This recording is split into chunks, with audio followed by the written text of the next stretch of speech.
Okay, YouTube family, Feel Free family. Welcome to another installment of Feel Free TV.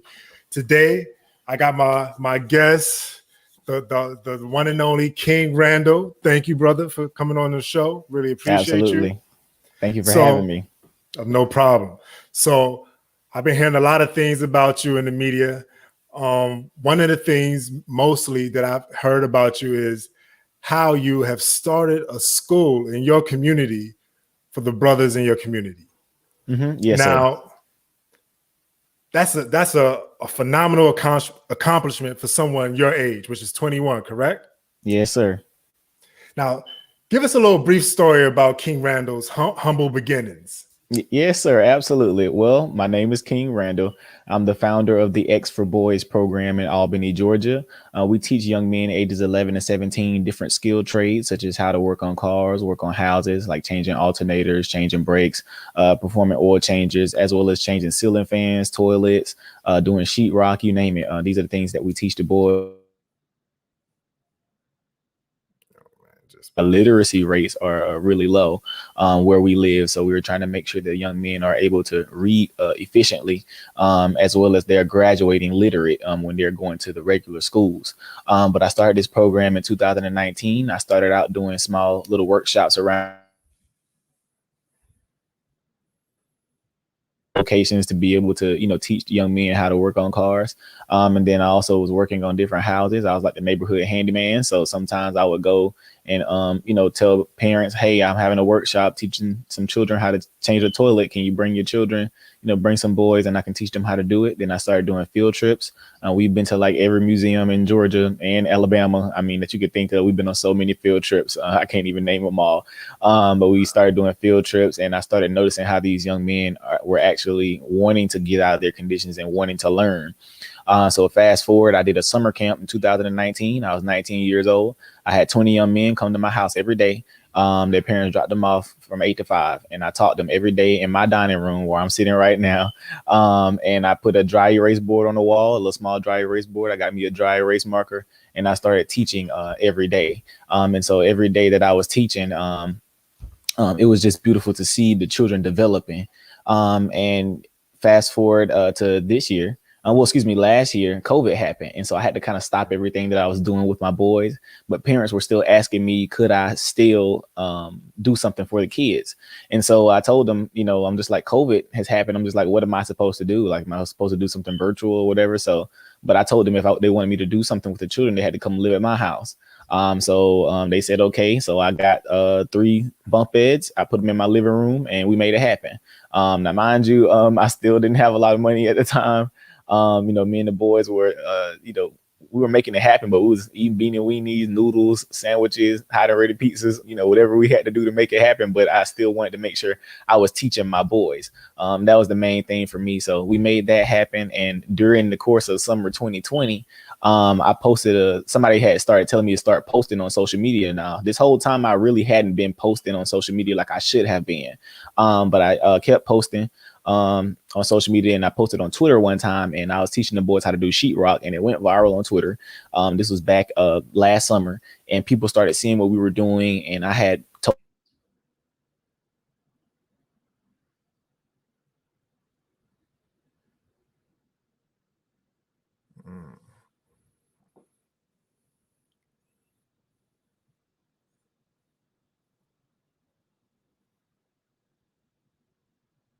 Hopefully everything is okay. Okay, Did we you got look? you back. Okay, all right. Yes, sir. But where was I? You said that it went viral and you was Okay. teaching them how to lay plaster or something. And it went Yeah, it was viral. sheetrock. Sheetrock, okay. Yes, sir. So a lot of people saw what we were doing on Twitter, and people, like I said, I told my boys prior that we were going to open up a school one day. I said, I'm going to buy a school. I don't know how we're going to do it, but we're going to make it happen for you guys one day. And, I always got them excited about the things that we were going to do. So people were like, can you guys make a GoFundMe? And I was like, sure. I had never did crowdfunding. And I never asked for donations. I just simply said, what we were doing all the time. And I still don't really ask for donations. So people asked us to make a GoFundMe, and we raised like $10,000 like within like 3 days. So fast forward to maybe about October or November, we were building shopping, and I had a new set of kids that came to live with me at that time. I had 7 kids before, and I had 7 new children after that. So I had 7 new boys came to live in my house. And during that time, we were building shopping, and we finally found one building that was on one of our main roads here. And it had a lot of work that needed done to it, but it wasn't a school, but we were going to try to turn it into a school. So in that building, you'll see on our promotional video for fundraising for our school building. So we were, in talks with for that building, maybe up until about December, and some things fell through and it wasn't looking realistic for us. So we kind of had to put that on the back burner, and I was just, kind of upset because I'm just like, I gotta find a building. I don't understand, like, no other buildings here are going to be a good school. And somebody had reached out to me. It was like, did you reach out to the superintendent? I was like, that is a great idea, the school superintendent. So I called him because he and I are good friends. And I was just like, do you guys have any like old schools that y'all haven't, that y'all not using anymore? And he was like, well, we got 3 schools up for demolition. I said, oh, really? And he was like, you want to come tour one of them? And I was like, sure. And so I went and toured it. It's on the side of town where I serve the most children, in the project areas, etc. And it's 11 acres, 36,000 square feet, 25 classrooms, cafeteria, library. It has everything but a gym.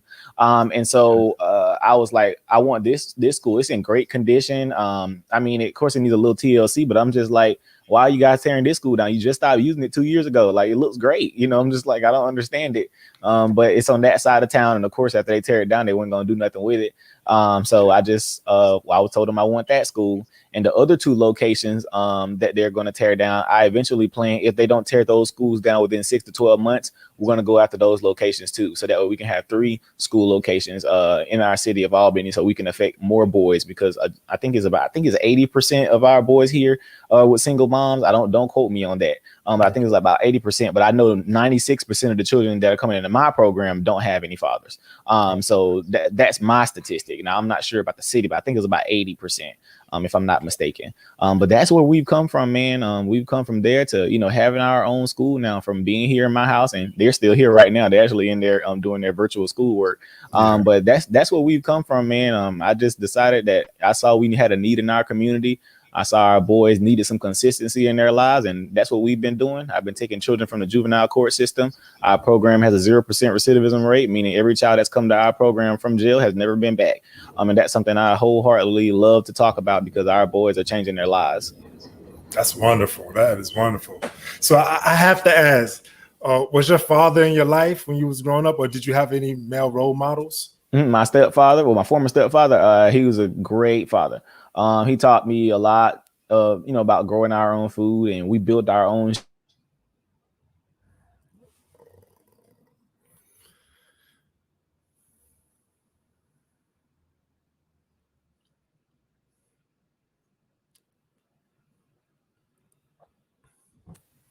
Okay, we back. Yeah. But I was saying, my stepfather, he taught me a lot. And so I didn't realize that growing up, a lot of kids didn't know none of this stuff that I knew. So I thought this stuff was like normal stuff that you should know. And so when I get in the community and see these boys don't know how to do just basic stuff, I was just like, oh boy, yeah, we got to get down and dirty with this. So that's kind of what I started doing. But my former stepfather was great. And my current stepfather, he's an awesome father too. He's not a handyman, but he's more of a man that gives a lot of wisdom. So that's kind of, I'm glad I had both my fathers in my life. So, and I can tell that you had a father figure in your life. I mean, yes, sir. It just exudes out of your pores. You can tell that you had a father figure in your life, and you're doing these great things with these boys, and it's just phenomenal. I appreciate it. Yes, sir. Okay, so you have this school called the X for Boys. What is it? The X for Boys Life Preparatory School, correct? Mm-hmm. Yes, okay. The X for Boys is our organization. The school will be called the Life Preparatory School for Boys. School. So what do you teach these young men that they're not getting from regular public school? Absolutely. So at this school, they'll be learning when we open, they'll be learning the skilled trades. Of course, all students will have a basic knowledge of all the skilled trades. That includes welding, that includes some basic construction, that includes basic automotive repair. Also, we want to make sure the boys get aviation flight time. They have aviation simulators that actually give them flight time. And if they decide they want to go be a pilot, they can take that flight time with them to pilot school. And so also the children will be learning all the academics as well as their history, as well as they'll be learning how to do wilderness and survival training. All the children will have mandatory therapy. Every last child will do therapy. That's what I believe in. No matter if they feel like something's wrong with them or not, every child is going to do therapy. We want to make sure, again, they're doing wilderness training. We want to make sure the children know how to survive in the wild if anything ever happens and they're stuck alone, how to fish without a fishing pole, how to start a fire, how to kill an animal, how to skin it, how to make food, out in the wild, how to find water, how to make a place to sleep, all of that stuff that I learned before. I call it basic warrior training. So I want to make sure these children are learning like every little thing that they possibly can with the basic knowledge that all of them will have. Each of them will have a choice whether they want to dig into those tracks or not. So every child will know how to change oil. Every child will know how to change brakes. Every child will know how to weld. Every child will have basic firearms training as well. But if they want to dig into that area, we'll make sure we have people and mentors and education set up for them to dig really deep into mechanics, like changing the engine, or changing the bigger stuff like transmissions and stuff like that, for those children that want to get into that area, or for construction, how to build a house, etc. These are the things I want the kids to do. I want them to make sure that they're honing in on what it is they like to do, plus exposing their minds to different things. A lot of children don't know what they want to do because they hadn't been exposed to anything. They don't know what they don't know. So this school that we have going on is we're working on the curriculum and stuff right now, but the curriculum will be ever evolving. It will evolve to the children. I don't believe in a curriculum that remains the same for 10 and 12 years. We have to evolve with the children, and we have to see, is this curriculum working? Is this model working with our children? And if not, we have to keep fixing it so that we're efficiently teaching our children. But that's kind of a basic idea of what we'll be doing. Okay, so in your opinion, what does it mean to be a man? I definitely feel like there's many different, opinions about, what being a man is, but I simply believe it is protecting your women and children, protecting your community, and just simply building up the community that you live in. And I also say, I don't believe you're a true father if you're not active in the community that your child has to grow up in. And that's something I do believe in as well. I also believe every man should be responsible for some children that are not his. That is something I believe that is important. If we had all of these, attributes, and if all men believe this, I definitely think, things would be a whole lot better, because there are a lot of men that don't have children, that don't mentor, or don't, get out and try to help, any other children, so I'm just like, imagine if all men, were just like, well, I'll take 3 of these kids from the projects and we'll, I make sure they good and, take them to school every day and stuff like that. Just little things like that could possibly, help deter, a lot of, negativity that goes on in our communities. But we have to, want to get out and do these things. But, there's no real like definition of being a man. But I definitely think like, this basic stuff that you should know, even just pumping your wife's gas, or, opening doors, just little stuff like that. I mean, just little things that I was taught, growing up in South Georgia. So like I said, that definition is different everywhere, but the basic knowledge and needs of protecting your community, protecting your women and children, and building up the community in which you and your children live, I believe all men should be able to take care of. That's absolutely true. So you're 21 years old. You're doing all these things that most men will never do in their lifetime. Do you think wisdom comes with age? I think it does. Well, experience wisdom comes with age. I won't say all wisdom is from age. I can get wisdom from an 8-year-old if they know it. So I definitely feel like experienced wisdom comes with age. Some things you do have to learn with age, but as far as like some knowledge and things that I know, I just read books, and I have had experience, working with these children and seeing, what they need, and being in the community and figuring out what works. So honestly, a lot of experience comes with the work too.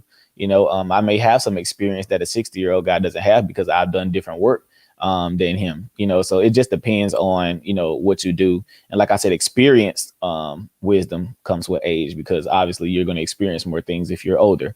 But I think all that just depends on, who you are as a person and where you were raised, who you grew up around. That's absolutely true. So I've seen like clips of an interview with you and like Rowland Martin and stuff like that. So it seems like you're getting a lot of pushback from the older Black community. Why do you think that is? Well, I wouldn't necessarily say I'm really getting any pushback from the older Black community. I think it was Mr. Rowland in particular trying to twist what I was trying to say. And of course I did, I kept it respectful and things like that, because I'm not about to allow myself to get riled up from somebody who ain't doing no work. I'm definitely not trying to argue with you. When you go buy you a school and keep some kids in your house, then I'll definitely have a heated debate with you. But I'm not about to do that. Plus, my children are always watching me. My boys are watching my every move. So if they were to see me get out of character, then they think that was okay. But definitely, I just made sure I kept my poise there. But I don't think the older Black community is really, upset with me or anything. I think he was just trying to twist what I was saying about voting. And I was just simply saying that's just not my fight. I have a lot of stuff that I'm trying to do with these children. I don't have time to, take my focus off of here and go focus on voting. I don't have time for that. I have people in my community that work, and fight for, voter suppression and things like that. And so when people ask about voting, I send them to them, and just like our activists that do other things in our community, the ones that know they don't work with kids, they send them to me, so I'm just like, everybody has their own parts of the body that we have to work on. So I'm just like, I appreciate you guys' fight with voting, but that's just not my fight. And I told him that on Twitter, but he still wanted to invite me on to talk about voter suppression. I'm just like, oh my goodness, like, okay, that's not my fight. And then he asked me, what did I mean by do for self? And I simply told him, what did I mean? And he was like, give me an example. So I told him an example. And so he tried to get on and say I did bait and switch and all that. I'm like, no, I didn't. I got on there and answered your questions. And I told everybody what I was doing. Now, that interview happened maybe like 2 weeks ago, but Dr. Boyce Watkins got a hold to it.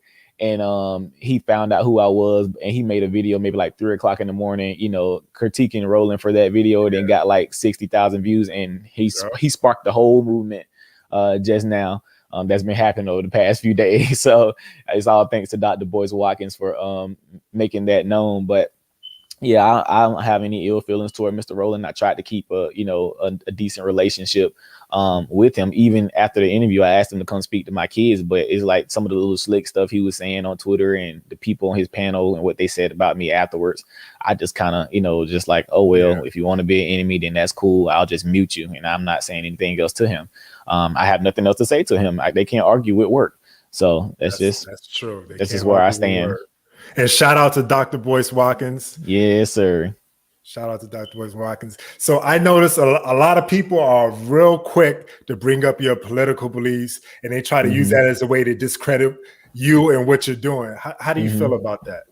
Oh, I don't care. I don't respond to any negativity. I don't clear anything up. So I don't care what people bring up or any questions they ask. I don't have time for that. My sole focus is working with my children. You're not asking these kids what their political beliefs are or if they believe in this, that, and the third. So don't come and ask me about that. As long as I'm keeping children out of jail, keeping them high literacy rates, teaching them all they need to know. And I teach them to think on their own. They think how they want to think. I don't tell them, oh, you got to believe like this or whatever. I'm just like, it is what it is. And people just don't, people really don't have a problem with my beliefs.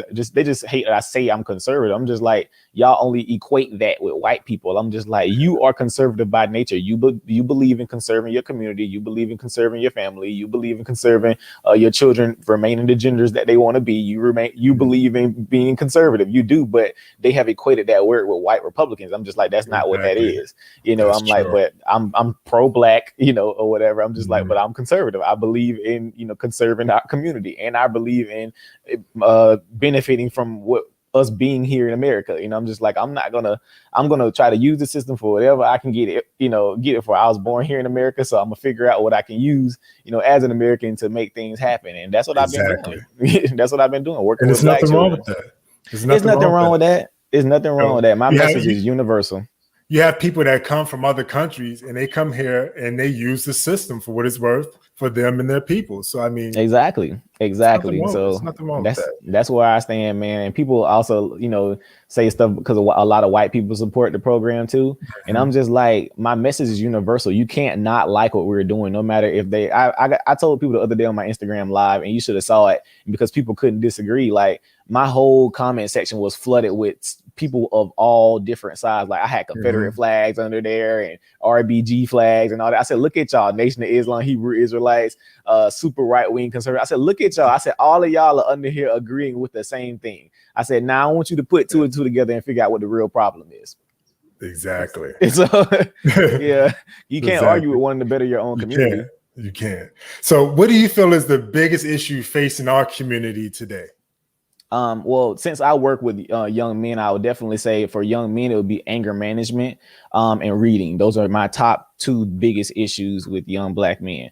The literacy and the anger management. We have a horrible anger problem in a lot of, our communities. Again, a lot of the boys were raised by women, and so they don't know how to put a cap on their anger. Men don't understand that when we get angry, we will kill you if we get angry enough, but women have like they have their cap, but their cap is not our cap. We'll kill you if we get their type of angry.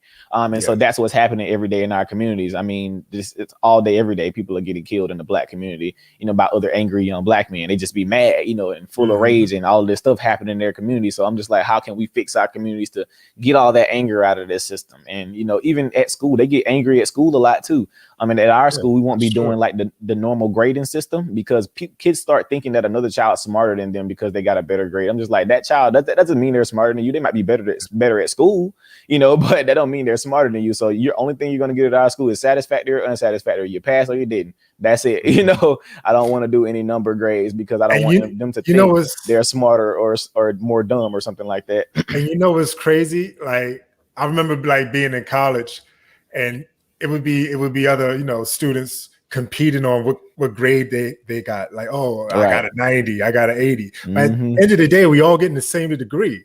Exactly. We all none getting of that the at my same school. piece of paper. So it satisfactory, really unsatisfactory, right? Yeah. Yep. Yes, sir. Definitely. So listen, brother, I would like to thank you for coming on the show. Yes, sir. Once again, the X for Boys. Let me get that popped up. The xforboys.org. If anybody want to go on there and donate to this organization. Tell us more about the organization, like the website or anything. Absolutely. Yep. So the website is the xforboys.org. You can go there. You can order gear. We have our shirts, Big Boy Fave, Make Men Great Again. And the new shirt I just got made yesterday. It says the hype doesn't stop the work. So that's what I wanted to make sure people know. We still out here working regardless of all the hype and all the followers and all that. I'm still out here working. We still got stuff to do this weekend, etc. So, but I want to make sure people know that. But you can go on there, see all of our pictures and videos of stuff we done, houses we done painted, firearms training, you name it. Everything's on the website. All of our pictures and videos are there. So anything you want to know about our organization will be on the xforboys.org. Okay, and if anybody wants to reach out to Mr. Randall Hall, y'all can catch him on Instagram, Facebook at the New Merging King. Okay. And he does have a YouTube channel if y'all just want to check that out. You can type in King Randall on YouTube and you'll see it. So y'all, if y'all want to learn more, tap in. So once again, I want to thank you again for coming to Feel Free TV. Everybody that's seeing this, comment, like, subscribe, share this. Let's get this school popping. All right. Yes, sir. I definitely appreciate you. All right. I definitely appreciate it, brother. Thank you for coming on the show. It's been blessed. Thank you.